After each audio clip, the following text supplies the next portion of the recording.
Welcome to Media Watch. James Creedon is here, set up and ready. James, starting with a shocking picture, which is the front page over the other side of the Atlantic in the New York Post, showing a man about to be run over and killed on a subway. This is a photograph on the front page of the paper.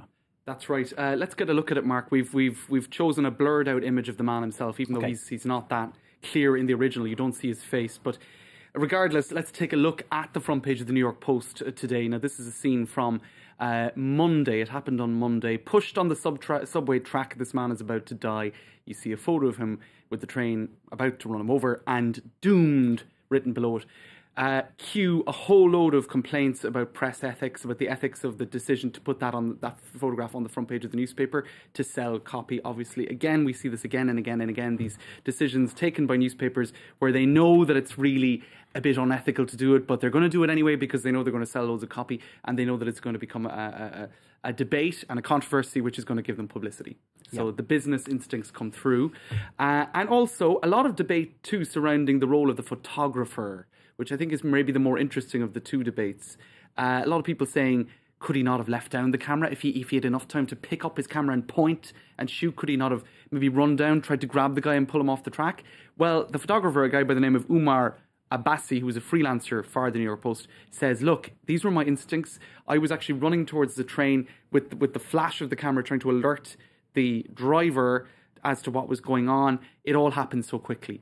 And I think maybe one of the more interesting pieces of analysis was in the New York Times, where they said, look, in that sudden moment, our basic impulses emerge.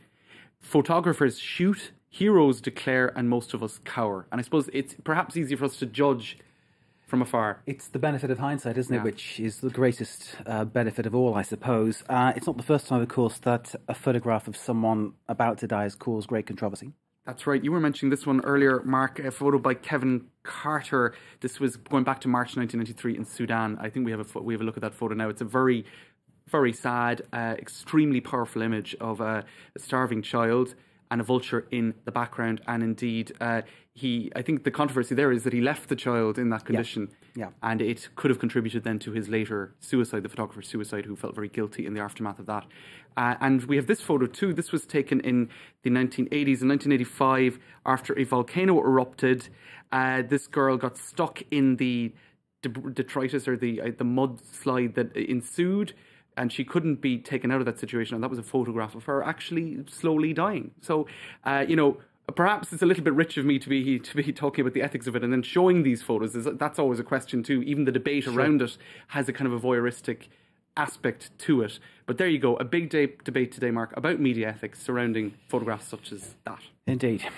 Okay, we'll move on to a hoax by an Australian DJ on the hospital where the Duchess of Cambridge, Kate Middleton, is being treated for acute morning sickness. That's right. Now, it was a prank. Two DJs called Mel Gregg and Michael Christian, young radio DJs in Australia. It's funny, but also there was actually quite private information that came out of that. Let's take a listen to an extract because it got a lot of attention today. Hello, good morning, King Edward VII Hospital. Oh, hello there. Could I please speak to Kate, please, my granddaughter? Oh, yes, just hold on. Thank you. Are they putting us through? Yes. If this has worked, it's the easiest prank call we've ever made. She's been getting some fluids to rehydrate her because she was quite dehydrated when she came in. But she's stable at the moment. Okay, I'll just feed my little corgis then. And is Wills still there? Has he gone home? I haven't spoken to him yet. He went home at about 9:30 actually probably about 9 o'clock last night. Okay. James, You'd think a few corgis barking in the background would have given the game up. Right? I imagine whoever took that call is going to be in a little bit of trouble. Well, both the hoaxsters have apologised. The hospital has apologised.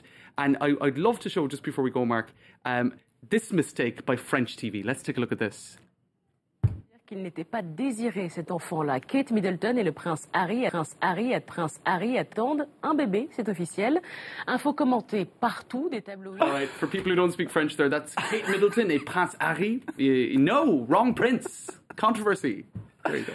It's complicated because there are two princes, as you know. There are. Maybe she gave away her favourite. Right. I think it's telling us more about the newsreader than anything else. James Creedon, as ever with Media Watch. Thank you very much Thanks, Mark. indeed, sir. Good to see you.